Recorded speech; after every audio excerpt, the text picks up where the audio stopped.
Assalamualaikum warahmatullahi wabarakatuh. Perkenalkan, saya Zevia Tesania Budi dari Fakultas Hukum Program Studi Hukum Universitas Mataram. Di sini saya akan menjelaskan beberapa hal yang berkaitan dengan mata kuliah Hukum Tata Negara. Yang pertama yaitu pertanggungjawaban Presiden. Tentu saja tindakan dari Presiden maupun Wakil Presiden ialah titik awal dari pertanggungjawabannya terhadap rakyat yang memilihnya.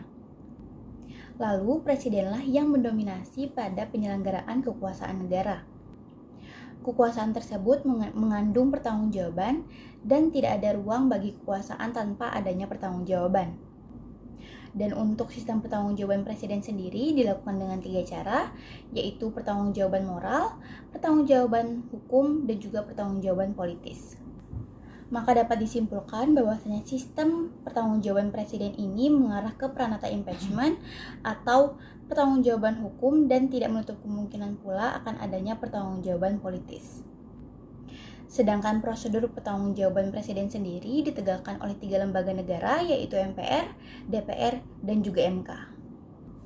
Baik, selanjutnya yaitu mengenai posisi presiden. Dalam pasal 4 ayat 1 Undang-Undang Dasar 1945 tertulis, Presiden Republik Indonesia memegang kekuasaan pemerintahan menurut Undang-Undang Dasar. Lebih lanjutnya pada pasal 4 ayat 2 Undang-Undang Dasar 1945 yang menjelaskan bahwa dalam menjalankan kewajibannya, Presiden dibantu oleh 1 orang wakil presiden. Dari pasal-pasal yang telah saya sebutkan tadi, maka dapat disimpulkan bahwasannya presiden di Indonesia berstatus pemeran tunggal dari lembaga eksekutif yang menjalankan kekuasaan pemerintahan berdasarkan undang-undang yang berlaku.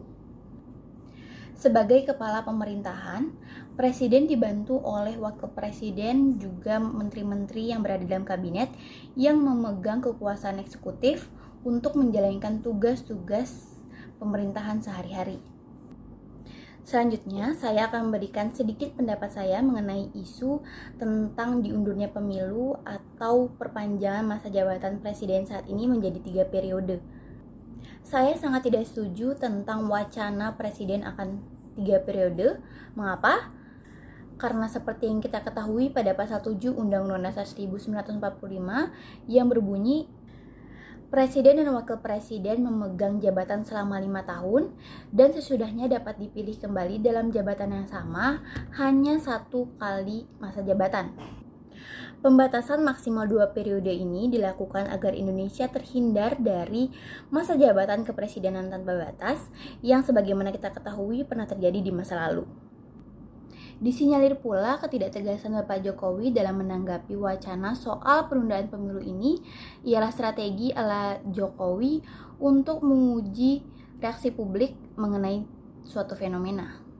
Sebab jika ia sadar betul bahwasannya wacana ini bisa saja mengotori atau mencederai konstitusi yang mana sepatutnya konstitusi ini kita taati dan tidak layak diubah dengan upaya untuk menyusupi bahkan mengakomodir kepentingan segelintir elit semata.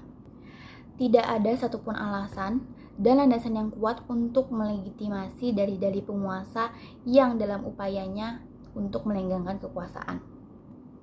Sekian yang dapat saya sampaikan, kurang lebihnya saya mohon maaf. Wabillahi taufiq wal hidayah. Wassalamualaikum warahmatullahi wabarakatuh.